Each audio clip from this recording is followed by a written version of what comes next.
नारायण नारायण नारायण। बधाई हो हिमालय राज, बधाई हो। सुना है कन्या सुमुखी तो है ही, भाग्यशालिनी भी है। भाग्य का निर्णय तो भविष्य करेगा देवऋषि। हाँ, उसके जन्म से इतना अवश्य हुआ है कि संपूर्ण वातावरण में एक दिव्य आभासी व्याप्त गई है। मन प्रफुल्लित हो गया है और तन स्फूर्तिवान। अर्थात सभी दिव्य गुण विद्यमान है। इसका निर्णय भी आप ही ने लेना है। हिमालय राज, मैं इस समय यहाँ निर्णायक बनकर नहीं, दर्शनार्थी बनकर आया हूँ। दर्शनार्थी? किसका दर्शन? आपकी पुत्री के। और किसके? देवऋषि, आपकी टेव गई नहीं। आप सदा ही विनोद प्रयास की बातें करते हैं। भला आप देवऋषि और ब्रह्मपुत्र होकर एक नवजात कन्या के दर्शन की इच्छा रखते हैं? ये कैसी विरोध स्थिति है?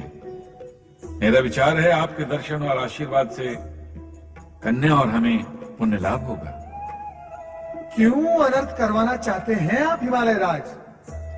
आपकी पुत्री को मैं आशीर्वाद दूंगा। नारायण नारायण। देवऋषि, आप हमारे शुभ चिंतक हैं, हमारा मंगल चाहते हैं, हमें बधाई देने आए हैं, तो क्या उस कन्या को आशीर्वाद नहीं देंगे आप? राजन, कौन किसका शुभ चिंतक है और कौन मंगल आकांक्षी है और कौन आशीर्वाद देने की योग्यता रखता है, इसका निर्णय तो भविष्य ही करेगा। तो आप भी निर्णय के माया जाल में उलझ गए देवऋषि। नारायण नारायण, ये विषय ही माया से परिपूर्ण है हिमालय राज। अच्छा देवऋषि, अब चलें और कन्या को आशीर्वाद दें। राजन, मैं आशीर्वाद देने नहीं, लेने आया हूँ। क्या आपको ज्ञात नहीं, जगत की हर कन्या माँ जगदम्बा का स्वरूप होती है। आप जो कह रहे हैं देवऋषि, मैं वही मान लेता हूँ और वही मानकर आपसे निवेदन करता हूँ, चलिए माँ जगदम्बा के दर्शन कर लीजिए। रीति नीति भी यही कहती है। चलिए माँ जगदम्बा के दर्शन करते हैं। आइए।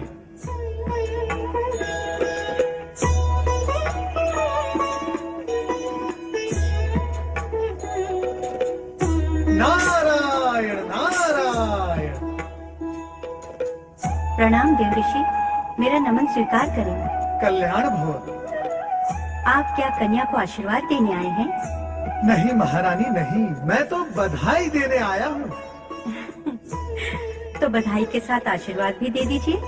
नारायण नारायण, कहाँ से लाऊं वो वाणी जो सत्य स्पष्ट कर सके। कैसा सत्य देवऋषि? इस जगत का वो विराट सत्य जो घटित होने जा रहा है। आहा, कितनी सुंदर कन्या है।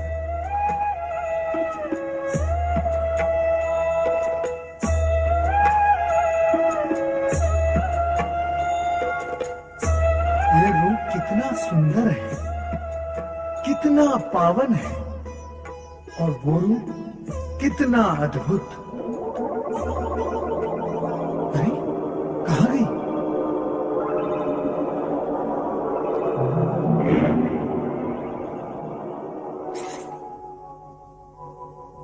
आयुष्मान भव।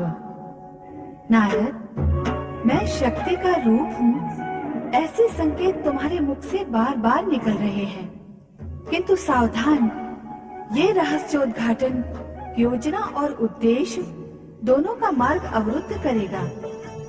हिमालय राज और मैना रानी को तो इस सत्य का ज्ञान होना ही नहीं चाहिए। उन्हें सामान्य माता पिता ही बने रहने दो। जैसी आपकी आज्ञा।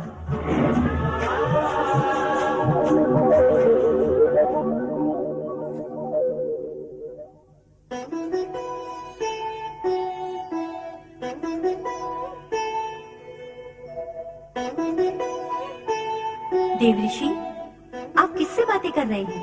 और बातें भी ऐसी जैसे किसी देवी से कर रहे हो। राजन, इस पुण्य धरती पर कन्या को देवी रूप में ही माना जाता है। सत्य कहा आपने, पर देवऋषि, इतनी छोटी कन्या तो बोल नहीं सकती। पर मैं तो बोल सकता हूँ। जब बड़े इन छोटे शिशुओं के साथ संवाद करते हैं तो करते ही चले जाते हैं, और ये शिशु केवल सुनते हैं, और बड़े इन छोटे शिशुओं के संवाद भी स्वयं ही बोल लेते हैं। और बस मैं भी वही कर रहा था। आपकी लीला तो आप ही जाने देवऋषि। हाँ, वो तो माँ जगदम्बा भी जानती है। महाराज, महारानी, अब मुझे आज्ञा दो। नारायण नारायण। वंदना।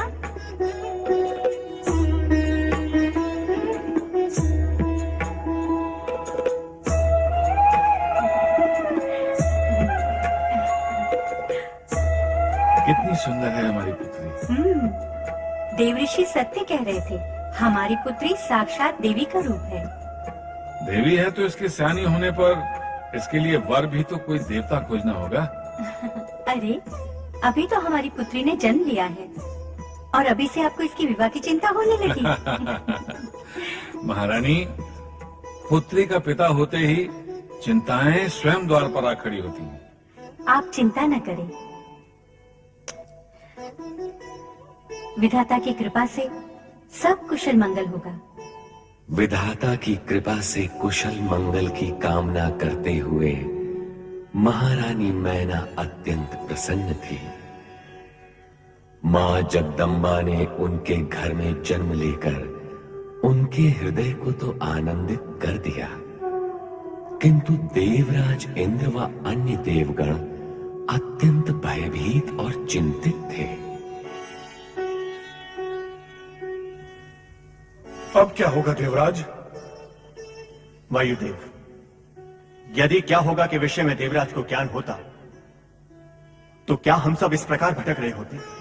तारकासुर के अत्याचार दिन प्रतिदिन बढ़ते ही जा रहे हैं।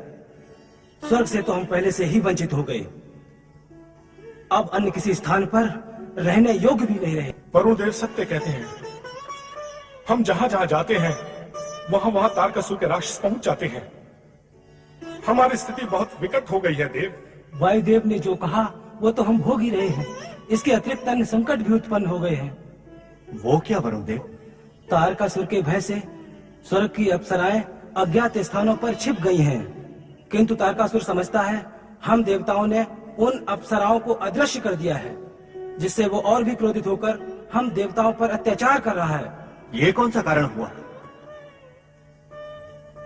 अप्सराएं कहीं भी रहें या हम उन्हें अदृश्य करें, इससे तारकासुर के क्रोधित होने का क्या संबंध है देवराज, संबंध है। तारकासुर स्वर्ग के सभी ऐश्वर्य को भोगना चाहता है। उसे अप्सराओं की कामना और आवश्यकता है, जिसे प्राप्त न करने के कारण उसे हम पर क्रोध है। इसी क्रोध के कारण वो अपने राक्षसों को हमारे विरुद्ध उत्तेजित करता है। नारायण नारायण नारायण, श्रीमन नारायण नारायण नारायण, नारायण नारायण। देवराज, नारायण का नाम सुनते ही यदि यह स्थिति होती है तो तारकासुर का नाम सुनते ही कंपन आता होगा। देवऋषि, जो सत्य है वो प्रत्यक्ष है, उसे नकारा तो नहीं जा सकता।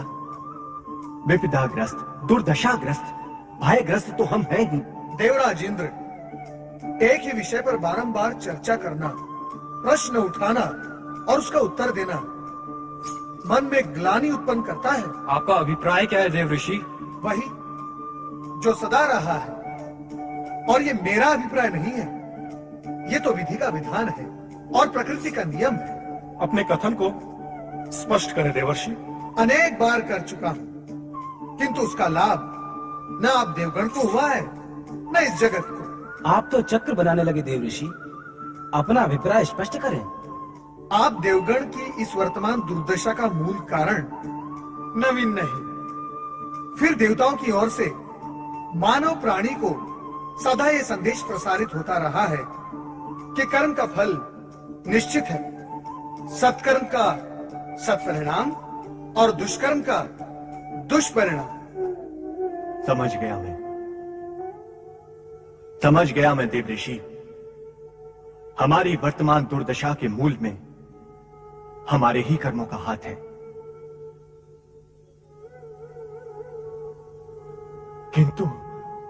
किंतु इस विषय में तो मैं अपना दोष पहले भी स्वीकार कर चुका हूं। देवऋषि, आप तो केवल इस समय हमें इस दुर्दशा से उबरने का उपाय बताएं। उपाय? नारायण नारायण, मेरे बताने या करने से नहीं होगा। उपाय की व्यवस्था प्रकृति द्वारा हो चुकी है। क्या हो चुकी है? कैसे हो चुकी है? कब और कहां हो चुकी है? बताए देवऋषि। शांत देवगण शांत, ये सूचना आपके मन को शांति पहुंचाएगी, ये मैं जानता था। जिस मां शक्ति से हमने नारी रूप में धरती पर अवतरित होने की प्रार्थना की थी, वे जन्म ले चुकी हैं। कहां? हिमालय राज के यहाँ, मैना रानी के आंचल में, उनकी पुत्री के रूप में। देवऋषि, तब तो हमें हिमालय राज के घर जाकर उनकी पुत्री के दर्शन करने चाहिए। फिर तो उन्हें बधाई देनी चाहिए। हमें शीघ्र वहां पहुंचना चाहिए। हाँ, माँ शक्ति के दर्शन करने में विलंब क्यों? आप देवगण यदि भूल पर भूल करते रहेंगे तो इस दुर्दशा और विपदा से कैसे मुक्ति संभव होगी? अब क्या हुआ देवऋषि? आप लोग यदि हिमालय राज के यहाँ बधाई देने के लिए जाएंगे तो क्या तारकासुर के राक्षस आपका पीछा नहीं करेंगे? मां शक्ति के अवतरण का रहस्य भी वे राक्षस जान लेंगे और आप लोगों के प्रति और भी हिंसक हो जाएंगे। तो फिर क्या करें देवऋषि? समय की धैर्यपूर्वक प्रतीक्षा करें। स्वयं मां जगदम्बा भी ये नहीं चाहती कि हिमालय राज और मैना रानी उन्हें शक्ति के रूप में स्वीकार करें या माने और वे माता पिता के स्नेह से वंचित रह जाएं। इसीलिए इस समय उनके दर्शन की इच्छा का शमन करें। समय आने पर उनके चमत्कार प्रकट होंगे और वे स्वयं भी प्रकट होंगे। हाँ, यही उचित होगा देवर्षि। हम समय की प्रतीक्षा करेंगे देवर्षि। समय की प्रतीक्षा तो करनी ही पड़ेगी वायुदेव, और यही उचित होगा। नारायण नारायण। हिमालय राज के यहाँ शक्ति द्वारा पुत्री रूप में जन्म लेने के पश्चात भगवान शिव का हृदय एक विशेष भाव से भर उठा। ऐसा भाव जो उन जैसे वैरागी के मन में इससे पूर्व कभी नहीं आया था। देवताओं ने तारकासुर वध के लिए शिव के मन में सांसारिक और भौतिक भाव जागृत करने की योजना बनाई, किंतु त्रिकालदर्शी शिव इसके लिए तत्पर नहीं थे। नारी रूप में शक्ति तो देवताओं की प्रार्थना पर अवतरित हो चुकी थी, किंतु शिव की सहमति और सहयोग के बिना कार्य अपूर्ण ही था। जन कल्याण के लिए तारकासुर का वध आवश्यक था, और इसके लिए आवश्यक था शिव के मन में राग वृत्ति का उत्पन्न होना। शिव लोक कल्याण के लिए तो तत्पर थे, किंतु इस मार्ग में उनका वैराग्य बाधक था।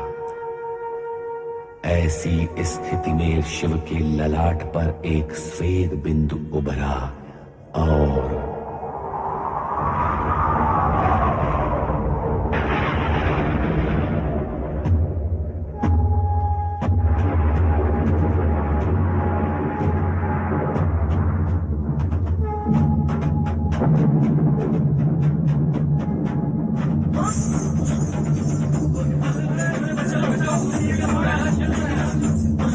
कैलाश में भूकंप।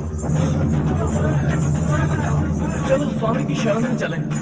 चलो शीघ्र।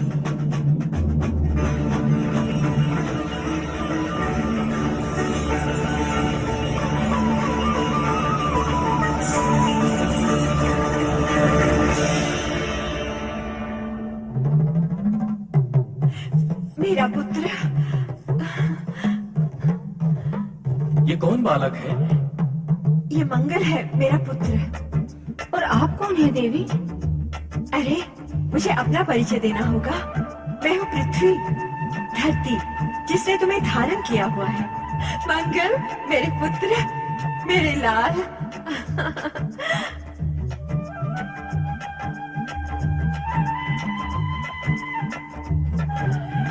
हे देवाधिदेव, सर्वशक्तिमान महादेव, युग युगों से मेरा हृदय पुत्र प्राप्ति के लिए व्याकुल था। मैं प्रतीक्षा कर रही थी इसी दिन की, जब पुत्र की माता बनकर मैं सार्थकता प्राप्त कर सकूं। आपने ये पुत्र प्रदान कर मुझ पर महान उपकार किया है। हे सहन शक्ति की प्रतिमूर्ति तथा मेरे तेज बिंदु से उत्पन्न ये पृथ्वी पुत्र मंगल के नाम से जग में प्रसिद्ध होगा। इसका नाम ही प्राणी मात्र के लिए कल्याणकारी होगा। मेरे लिए क्या आज्ञा है भगवान? तुम इस शिशु का स्नेह पूर्वक पालन पोषण करो। वो तो मुझे करना ही है देवेश्वर। माँ हूँ तो माँ का धर्म तो निभाना ही होगा। इसके अतिरिक्त मेरे लिए क्या आज्ञा है? समय आने पर सब कुछ स्वयं ज्ञात हो जाएगा। ओम नमः शिवाय।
Om Namah Shivaya. Om Namah Shivaya. Om Namah Shivaya. Om नमः शिवाय, ओम नमः शिवाय, ओम नमः शिवाय, ओम नमः शिवाय, ओम नमः शिवाय, ओम नमः शिवाय, ओम नमः शिवाय, ओम नमः शिवाय, मंगल, ओम नमः ओम शिवाय, मंगल, ओम नमः शिवाय, मंगल, ओम नमः ये शिवाय, क्या? मैं तेरे लिए फल लाने गई और तू सुन रहा है? ओम मंगल। ओम माँ शुभ होता है किसी के दाल में विघ्न डालना। और पुत्र का माँ के कोमल हृदय पर प्रहार करना शुभ होता है क्या? अब प्रश्न और तर्क मत करना अपनी माता से। मैंने कहा था ना, ये आयु खेलने कूदने और खाने पीने की होती है। माँ मैंने कहा ना कि मेरी इच्छा खाने पीने खेलने कूदने में नहीं। मंगल, ये आयु खेलने में रुचि लेने की होती है। तू बालक है, मैं माँ हूँ, मुझे तेरा बालकपन भी तो देखना है, उसका आनंद भी लेना है। नहीं, मुझे शिव जी का नाम ले दो। ओम नमः शिवाय, ओम नमः शिवाय, ओम नमः शिवाय, ओम नमः शिवाय, ओम नमः शिवाय। नारायण नारायण नारायण, श्रीमन नारायण नारायण नारायण। पधारिए देवऋषि, मेरा प्रणाम स्वीकार करें। कल्याण भव। विधाता आपके आशीर्वाद को शीघ्र ही फलीभूत करे। तुम्हारे शब्दों और नेत्रों से तुम्हारे मन की पीड़ा बाहर आ रही है पृथ्वी देवी। मन के भीतर रहने के लिए पीड़ा को स्थान छोटा पड़ गया है देवऋषि, इसीलिए वो बाहर आ रही है। पीड़ा का कारण क्या है देवी? देवऋषि, दुखी प्राणी आपसे पीड़ा का उपाय पूछते हैं, कारण तो आपको ज्ञात होता ही है। तुम्हारे अतिरिक्त तुम्हारे परिवार में तुम्हारा पुत्र मंगल है। मेरा विचार है उससे हुआ मतभेद तुम्हारी पीड़ा का कारण हो सकता है। आपका अनुमान सत्य है देवऋषि, किंतु मंगल तो अभी नीरा बालक है। इस आयु में मत और भेद दोनों से ही वो अछूता होगा। वैसा मतभेद नहीं जैसा आप समझ रहे हैं। देवी, मतभेद और मनभेद के आकार प्रकार होते हैं, ये तो मुझे ज्ञात है, किंतु वैसा और जैसा का ज्ञान मुझे नहीं। देवऋषि, विनोद करना तो आपका स्वभाव है, किंतु इस समय मैं अत्यंत दुखी हूँ। देवी, तुम्हारे दुख में मैं पूर्ण रूप से सहभागी हूँ, किंतु तुम्हारा दुख क्या है वो तो बताएं। एक माँ के लिए इससे बड़ा दुख और क्या हो सकता है कि उसका पुत्र उसे उसकी ममता का प्रत्युत्तर नहीं देता, उसे माँ कहकर नहीं पुकारता, उसके मातृत्व को महत्व नहीं देता, पुत्र होने के दायित्व को नहीं समझता। अरे अरे अरे, तुम तो पृथ्वी माँ हो, सारे जगत की माँ। सारे जगत के नर नारी, पशु पक्षी, जीव जंतु सभी तुम्हारी ममतामयी गोद में आनंद से पल रहे हैं, और तुम पृथ्वी माँ होकर भी एक छोटे से बालक से ढेर सारी आशाएं लगाए बैठी हो। नारायण नारायण, ये तो तुम बालक मंगल पर अन्याय कर रही हो। अन्याय मैं नहीं, मेरे साथ बालक मंगल कर रहा है। उसकी एक माँ नाम की पुकार सुनने के लिए मैं तरस गई हूँ। शिवजी द्वारा प्रदान किए गए इस पुत्र ने आज तक अपनी माँ के प्रति ममत्व नहीं दर्शाया है। देवी, तुम्हारा हृदय तो विशाल है, तुम क्यों बालक के बाल व्यवहार से इतनी गंभीर हो रही हो? तुम्हें तो भगवान शिव के प्रति कृतज्ञ होना चाहिए, जिन्होंने तुम्हें पुत्र प्रदान कर मंगल को पृथ्वी पुत्र का नाम दिया। मंगल तुम्हारा पुत्र है और तुम मंगल की माँ हो, ये सत्य सारा जगत जानता है, और यही सत्य तुम्हारे लिए आनंद का कारण होना चाहिए। प्रकृति के नियमों के प्रति सजग रहकर धैर्य से काम लो। नारायण नारायण नारायण, श्रीमन नारायण नारायण नारायण। बालक मंगल की